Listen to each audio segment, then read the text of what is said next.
the Patriots practice facility, there's like hills on both sides. And Terry Glenn was sitting on the hill. He didn't practice. He just like, I'm not going to practice. And he was yelling out, I want my money. I want my money. Hey everybody, I'm Trey Wingo, and by now you know how this show Half Forgotten History works, but Season 2, of course, is getting even better. We're still sitting down with legends of the game, but this season we're focused on Super Bowl champions only. You gotta have a ring if you want to be in this thing.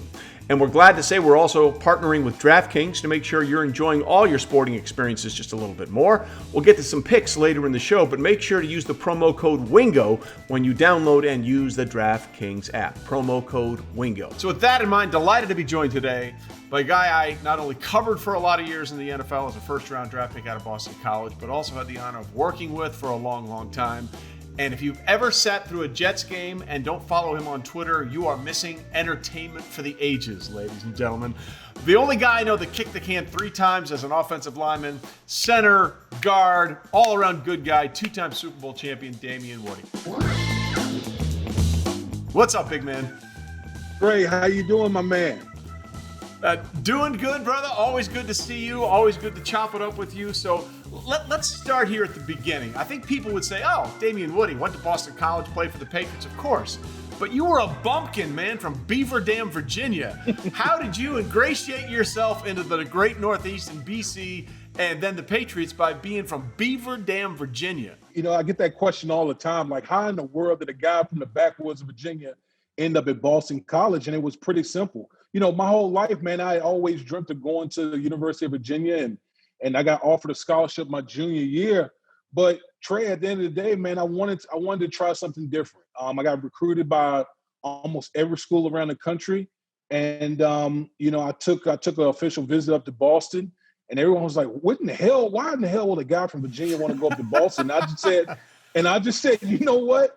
It's at the time Boston College was coming off like 10 wins. Okay, this was Tom Coughlin's last year at BC before he moved on to the Jacksonville Jaguars. And so I said, you know what? Let me go up here and check out, see what this program's all about. And I was sold. I was sold. I was sold on the education. I was sold on the fact that the school was on the rise as a football program. So I ended up making the decision going to BC. But here's the funny part. The funny part was my family, my grandparents, everyone, we had a big van to take me up to BC. And my grandparents, God bless their soul, they were like, they had never experienced rush hour traffic. So we get up to BC, we hit this rush hour traffic. They dropped me off at the dorm. And they was like, listen, have a good 4 years because we're never coming back up here again. Ever.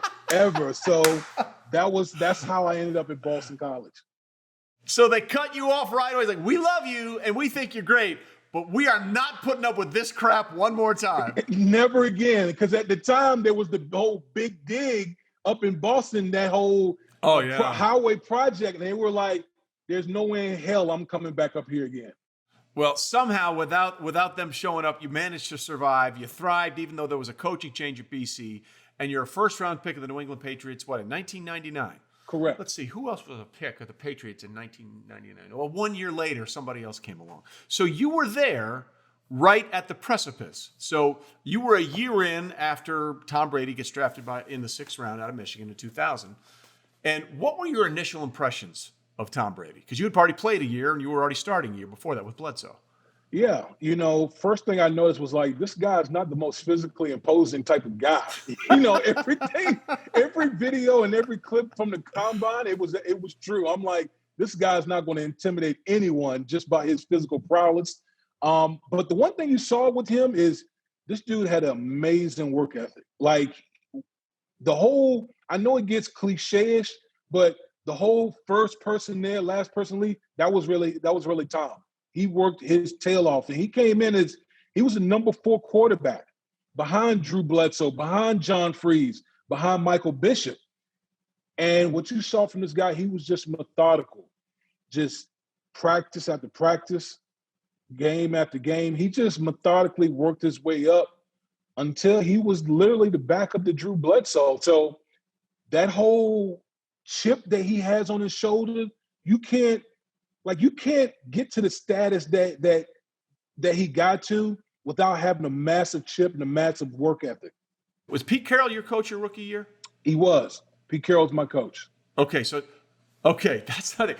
Because I'm trying to think if there's a bigger 180 swing between how Pete Carroll coaches a football team very successfully, let's be clear, very successfully, and how Bill Belichick does it. So your rookie year, it's Bledsoe and Pete Carroll as your head coach. Yep. In 2000, Bill comes over, and we'll get to the Bledsoe Brady thing in a minute. But your initial reaction from this is how Pete ran things to Bill running things, what was that like? So literally, I asked like the older guys, like Willie McGinnis, Teddy Bruschi, like, dude, what am I in for? He was like, buckle up, brother. You about to be in for a treat here. And I remember our very first training camp, the night before, Bill comes into the team meeting. He walks in, he was like, there are no breaks. There will be no breaks. Just put your head down and let's go to work. And he walks out, and I'm thinking to myself, oh my God, what are we in for?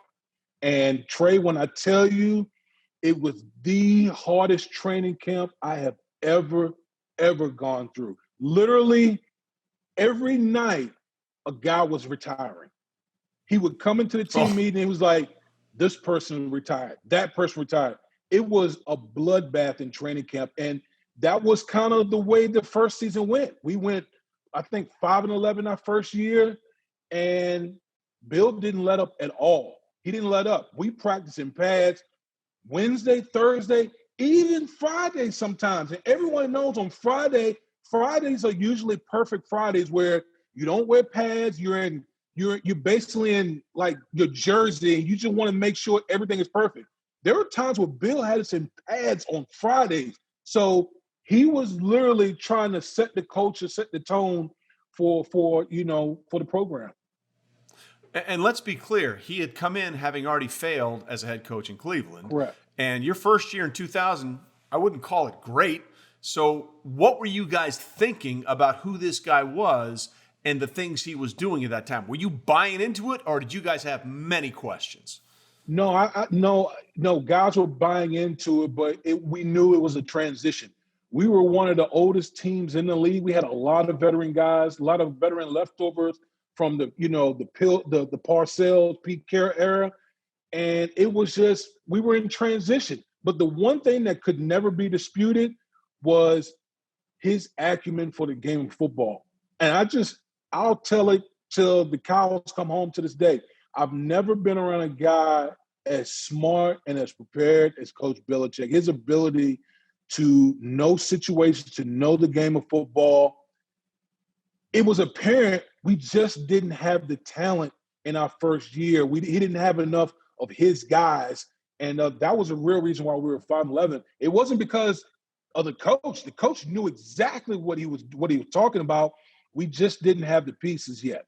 All right, so you thought you had something with Bill. You started into 2001, and the season gets off to a decent start. Then you play the Jets.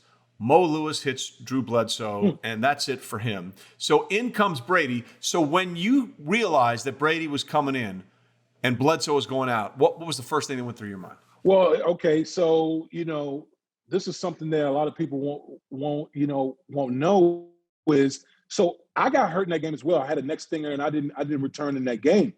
I was in the locker room when Drew Bledsoe got injured. A lot of people don't know Drew Bledsoe almost died that day. Like he had blood filling up. I think he filled up his filling up his lungs. Like he was in terrible shape. And so I was just more concerned about Drew Bledsoe's health. But obviously that hit by Mo Lewis basically set the stage for the Patriots dynasty, and Tom Brady came in, and that the rest is history from as far as that is concerned. Okay, so take me through the first few games with Brady. Did you think automatically this kid has a chance, or were there many questions right away? No, I thought he had a chance, and a lot of this stuff has to do with practice. Trey is the one thing about the really good quarterbacks that I've ever been with is their command, and just they know how to lead. Like when you look at it in their eyes, they just know how to just guys gravitate towards him. And Brady, even with the lack of experience, everyone tended to gravitate towards him because he was prepared. When he got his opportunities in the huddle, he knew what he was doing. And so when Tom came in, it wasn't like, oh my gosh, like we're doomed. No, it was like, okay, we got a young guy here. Everyone needs to do their part. But we knew that Tom knew what to do when he was in the game. And so Tom was never going to be the guy initially that was going to go out there and throw for 300 yards and just sling it all over the field. Bill wanted him to manage the game because our strength was on the defensive side of the football, and that's what Tom Brady did. He grew into the role. And people need to understand that year in 2001, it wasn't only there was an issue with the quarterback situation. We also had an issue with the best wide receiver, which was Terry Glenn, right? There was a whole drama going on with Bill and Terry Glenn at that point as well. Yes. And, it was a contractual situation where I believe the Patriots withheld some of Terry Glenn's money. He was not through. I remember one time, I think we were playing, I think it was like the week of the Chargers. Like Terry Glenn was the Patriots practice facility. There's like hills on both sides. Yeah. And Terry Glenn was sitting on the hill. He didn't practice. He just like, I'm not going to practice. And he would say, and he was yelling out, "I want my money. I want my money." So he's like, on the hill while you guys are practicing, screaming, "I want my money." While we were practicing, he was basically yelling, "I want my money." And like, but anyone that saw Terry Glenn play, practice, and some of the best moments was watching him and Ty Law go at it in practice. But he ended up playing against the Chargers. I think he had over 100 yards in that game. He was outstanding, and we got a win against the Chargers. But that was a delicate issue early on in 2001. So let's just set the stage, just so everyone's clear. Okay, you got a guy who's never been a winning coach in the NFL, really, as a head coach before, in Bill Belichick in his second year after 5-11. Your starting quarterback almost literally dies. He's out of the game. In comes a sixth-rounder from Michigan. Your best playmaking wide receiver is holding out of practice, screaming, "I want my money," while you guys are slugging it out. Seems like the perfect recipe for a championship season. How in the hell did all this work? You know what? Sometimes I don't even know, Trey. I think it's obviously Bill had a lot to do with it, but man, our locker room was special. We had a special. Trey, you've been around yeah. Brewski and like those guys, like they are all special guys. And obviously they came from the Bill Parcells era as well. That's where they started. So when you have Brewski and Vrabel and Willie McGinnis and all those guys knew how to be pros. They knew how to keep things together. So I give a lot of credit to those guys in the locker room for keeping it all together. Yeah. So somehow through all of that, you guys do pretty well. You get into the postseason and you have a home game in the divisional round against the Oakland Raiders. Or were they the LA Raiders at that point? I think they were the LA Raiders at that point. They were the Raiders. They were Oakland Raiders. They were back in Oakland. Okay. They've moved so much. Let's just call them the Raiders. Okay. They're a Western time zone team, the Raiders. So this, of course, becomes the infamous tuck game. And as a large human being, you had to love this game because it might have been one of the most torrential snowstorms consistently through a game I've ever seen. Before we get into the dynamics of the play that really launched 1,000 championships and all that kind of stuff, just take us through what it was like trying to play football in that game at Old Foxborough Stadium. Trey, it was kind of a magical scene because they had been calling for the weather. Sometimes you don't really believe that it was going to be that type of snowstorm, but it started out, a little light, but at like a snap of a finger, the snow was coming sideways. It was coming sideways, and the Raiders were really good that year, really good, and but we knew, boy, if we get this weather. Well, that's going to be a game changer for us because what a team out in California, they're not going to want to play in those type of conditions. And man, the footing was awful. And like you said, as an offensive lineman, it was great because they can't rush the passer, and they don't know where the ball is going. So, as offensive linemen, that was just great for us. Okay, so now we get to the play, the tuck rule. Yep. You're on the field. You see it happen. I believe there's footage of NFL films right when the play happens. You think, ball game over, it's done, right? Was there any part of you when that play happened think, wait a minute, that might be a tuck instead of a fumble? Trey, I had never heard of the tuck rule, ever. None of us had. I literally, if you watch the play on NFL films, I'm jumping on, I believe it was like Greg Beekert or somebody who recovered the fumble. It was Beekert. Yeah, I jumped on top of him. I was just slightly behind. Once that happened, I thought game over. Oakland won. Our season is over. And all of a sudden, you just started hearing whispers and people on the sidelines. Bill, I looked at Bill, and Bill had this look on his face like, this thing is not over. Like, something's happening. I didn't know what it was. I'm a young guy. I didn't know what a tuck rule was, but all of a sudden, Walt Anderson comes out, and Trey, when he announced the old tuck rule and that we would retain possession, the whole Raiders sideline, all their players, they were all deflated. Like, they were all done. And we knew in that moment, we're going to win this game. I think we both need to take a time out here at a moment and just give a moment of silence to our good friend, Amy Trask, who's probably going to be watching this podcast at some point, and her head is exploding. Amy, this is for you. We love you. We love you, but we got to talk about this. Yeah, we love you, Amy, but we got to talk about this. So everybody remembers, and they remember the game-winning kick by Adam Vinatieri. It was great. The kick he made to tie that game, to me, is the greatest kick in the hit. I mean, we're talking about a guy who's had a million amazing kicks. That kick in the snow, the way he drove that thing just to get to the tie, to me, that's the greatest kick I've ever seen in NFL history. Yes, it definitely was. And we knew, guys protected that it would have to be a low line drive kick because of the conditions. The wind was whipping so hard that he couldn't kick it up in the air. The ball was just going to sail one way or the other. So we just knew, first of all, we had to clear a spot from the kick. Second, there could be no penetration. If there was any penetration, that ball was going to get blocked. And we did our job, and Adam kicked the best ball I've ever seen any kicker kick in NFL history. Absolutely. So that got you to overtime, and then he kicks the game winner in overtime. So you go to the Steelers for the AFC Championship game that year, and lo and behold, what happens? Brady gets hurt. Bledsoe has to come in. What was your mindset in that situation? Because that was a weird game. I think you guys scored one offensive touchdown. They get a defensive touchdown and a kick return for a touchdown as well.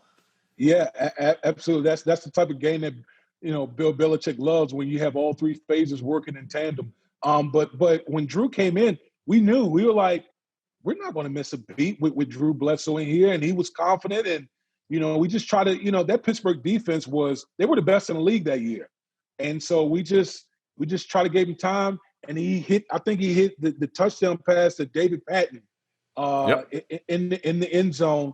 And boy, the look on Drew's face, he just had this look like, yeah, did y'all see me come in here with this thing around? And man, honestly, Trey, I couldn't be happier for a guy, because being in a situation like that where you lose your job to an injury and you got to sit back. And remember, Drew Bledsoe had just signed a $100 million deal. Yeah. Think about that. He had signed a $100 million deal as a quarterback. And so you're basically relegated to backer role to Tom Brady. And for him to be able to come in and have that moment, it was just it was poetic. So that leads us to Super Bowl XXXVI, the first of many for the Patriots. Seems like a perfect time for us to take a little break, refresh our glass. When we come back, we'll get to what was arguably at the time the greatest upset in Super Bowl history and how the hell it actually all played out. We're coming right back. Stay with us. UFC 259 is this weekend and is sure to be action-packed with 3 title fights taking place in one night. And DraftKings Sportsbook, the official sports betting partner of the UFC, is putting you in the center of this weekend's title fight with 100-to-1 odds on either fighter to land a punch during the title fight. Look, it's real simple. Pick either main event fighter to land a punch during this weekend's UFC 259 bout, and DraftKings Sportsbook will give you 100-to-1 odds. Just bet $1 on either fighter to land a punch, And if that happens, you cash in $100. Download the top-rated DraftKings Sportsbook app now and use the promo code WINGO when you sign up to turn $1 into $100 if either main event fighter lands a punch on Saturday. Place your bet and watch the fist fly this weekend. That's code WINGO to turn $1 into $100 if either fighter lands a punch for a limited time only at DraftKings Sportsbook. Must be 21 or older, New Jersey, Pennsylvania, or Indiana only, and new customers only. Restrictions do apply. See DraftKings.com/sportsbook for details. And you have a gambling problem? Call 1-800-GAMBLER, or in Indiana, call 1-800-9-WITH-IT. Microsoft Teams is helping Priority Bicycles reinvent the way they work.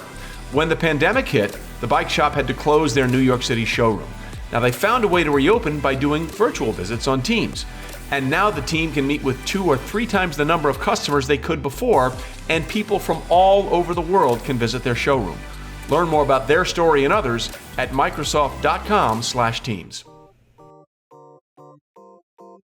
You know, here on Half Forgotten History, we love talking to the legends in the game about the stories behind some of their most rewarding moments, sometimes in the biggest game possible. And when you're off the field, well, you want to be rewarded as well. So if you're looking for a credit card that fits your lifestyle, look no further. U.S. Bank has credit cards that make every day rewarding, no matter what you're into. For example, you feeling hungry? Well, check out the U.S. Bank Altitude Go Visa Signature Card. Earn 4 times points on takeout, food delivery, and dining, and get 2 times points at gas stations, grocery stores, and on streaming. That'll keep your wallet and your mouth full. Big spender? Well, the U.S. Bank Visa Platinum Card has a low intro APR for large purchases or balance transfers. And you call the shots with the U.S. Bank Cash Plus Visa Signature Card. Choose 2 categories each quarter. Earn 5% back on your first $2,000 of eligible purchases from those categories. So don't just get a credit card, get the right card to make every day more rewarding. Cashback, merchandise, travel rewards, and low intro APRs are waiting. Learn more at usbank.com/creditcard. The creditor and issuer of these cards is U.S. Bank National Association, pursuant to a license from Visa USA Incorporated, and the cards are available to U.S. residents only. Some restrictions may apply. Member FDIC. All right, back with Damien Woody on this episode of Half Forgotten History. So we're at Super Bowl 36. And let's be honest, Damien, I was down there that week. It felt like it wasn't a championship week. It was a coronation for the St. Louis Rams. You guys had played in the regular season on a Sunday night game up in Foxborough. It was a close game, but I think the Rams won 14-7 on a Sunday night game on ESPN. And the consensus was from idiots like this guy. Well, they played him in Foxborough in the cold weather outdoors, and they won 14-7. So how in the hell is the greatest show on turf not going to have a field day with this New England Patriots team? How did you guys as a team sense that during the week, and how much did it fuel your fire? Going back to that game in Foxborough, we were like, if we saw this team again, we could beat them. We could beat this team because it was a bloodbath in Foxborough. We knocked a lot of their players out of the game. It was a tough game. They beat us, all of that, but we knew if we saw them again, we could beat them. That whole week, Bill was just like, guys, this is a business trip. We don't want to go down here to New Orleans and get caught up in Mardi Gras and all this other stuff. Let's go down here. Let's handle our business, okay? Because it's a tall task beating the greatest show on turf. Now, here's a funny thing. So, everybody's families are down there. Well, my brother was down, and he would, taking part in all the festivities, and he would see all the Rams players out of the clubs. I mean, they were out 3, 4 in the morning just partying it up. Here we are. We're on lockdown at 11 p.m. The Rams players were out partying all week long. And just like you said, they just felt like it was a coronation of the greatest show on turf. We're going to win another Super Bowl, on and on and on. And we get to the game, and that introduction, man, it was unlike anything I've ever experienced. Obviously because of 9/11 that year. Yeah. And, boy, it was on and popping that game. For people that don't understand or may have forgotten, That you're right. That was the first Super Bowl after 9/11. One of the weirdest things about that, they were like tanks in the streets in New Orleans. I'll never forget that. That was crazy. But the Patriots, and you didn't tell anybody this. The TV people producing the game, CBS, I think, or Fox had it. Excuse me, because it was Summerall and Madden. They didn't even know. Normally you do the introductions and one of the units gets introduced, offense or defense. You guys walked out as a team, and I'll never forget. I was standing next to Sal Palantonio, and he says to me, "Are you trying to tell me that the Patriots?"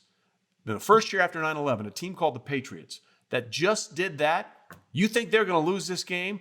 Ain't no way they're going to lose this game. Tell me how you guys decided to do that, come out in unison as a team instead of having one of the units introduced individually. Well, really, you have to rewind back during the season, Trey, because we were doing that during the season. After 9/11, we started phasing more into just team introductions. We didn't do any more individual introduction. We were just coming out as a team. And so we were doing this all year long. And when it came to the Super Bowl, I just remember being in that tunnel. And I remember looking at Brady and Bledsoe. I mean, Trey, they were headbutting each other so hard, I thought somebody was going to get a concussion. Literally. There was so much energy in the tunnel.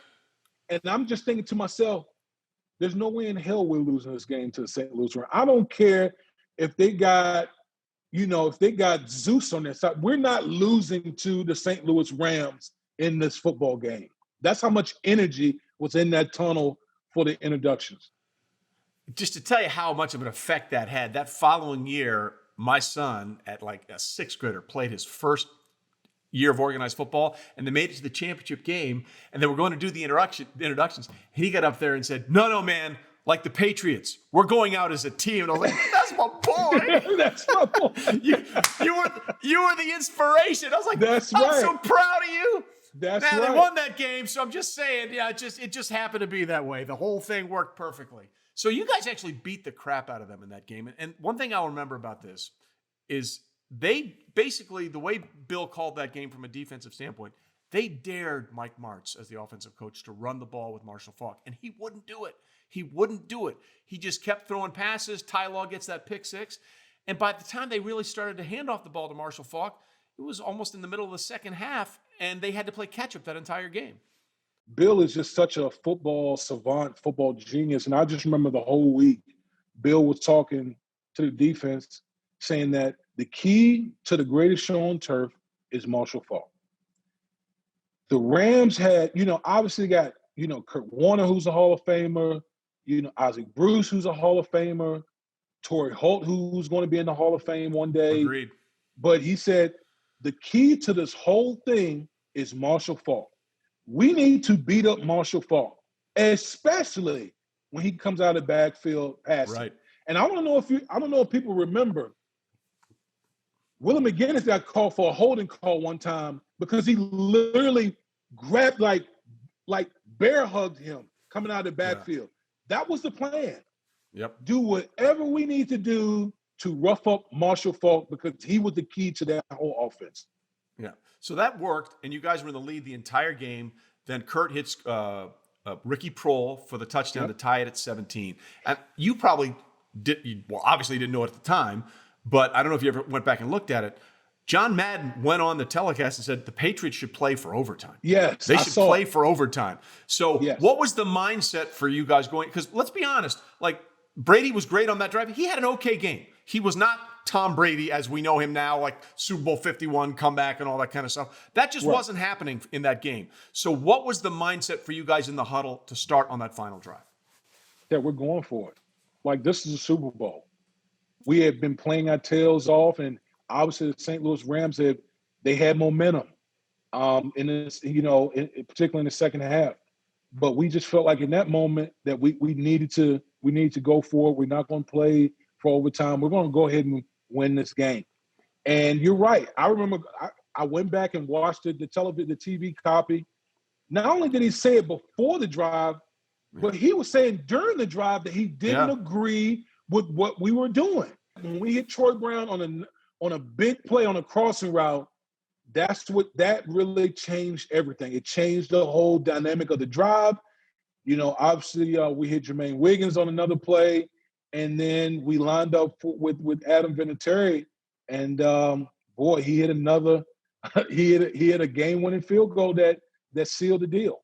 So can you describe in the best way you can what it meant, what it felt like as soon as you saw that thing go through the uprights? Because no one thought the Patriots were ever going to get close to the playoffs, let alone get to the playoffs, let alone beat the greatest show on turf.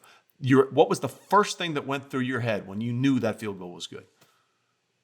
I literally saw a light at the end of the tunnel. And what I mean by that is... Whew, chills. Yeah, I saw a light at the end of the tunnel because throughout the whole season, even when we were winning, it felt like I was in darkness. Because Bill he hammered on you every single day. He applied the pressure on you every single day. He never wanted you to be relaxed. His whole thing was get comfortable with being uncomfortable. And so in that moment, when I saw that ball go through the uprights, it literally felt like a light just came down on me that we did it. All of that hard work, all of the training camp, the pads on Wednesday, Thursday, sometimes Fridays, the mental gymnastics that Coach Belichick put us through on a daily basis, it was all worth it at the end of the day. Well, and not only that, you get a second ring in Super Bowl 38 against the Carolina Panthers, and then you jump and go to Detroit. So, everyone feels like they can take so much of Bill before they need to leave. And I think it's kudos to Tom that he lasted there that long. But when you went somewhere else, how different was it? Trey, if you ask any player that had good coaching and bad coaching, it is the biggest gap you will ever see. Because, and I'm so fortunate that I started my career that way, that I had great coaching.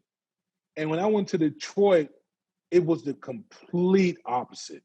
And I'm not trying to, dump on anyone, but when your coaches don't go over situations, when your organization is just so poorly ran, guys don't care. Like, guys are going out to strip clubs and all this stuff the night before a game.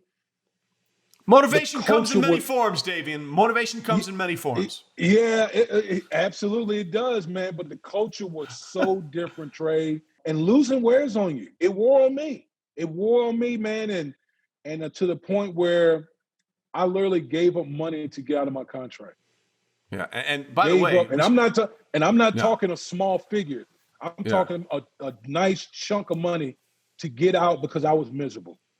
And just so people understand, that did happen, but there's nobody, and I mean nobody, in your era of football that kicked the can better than you, because you got a first-round contract out of the Patriots. You hit free agency as a two-time Super Bowl champ. You get a big deal out of Detroit.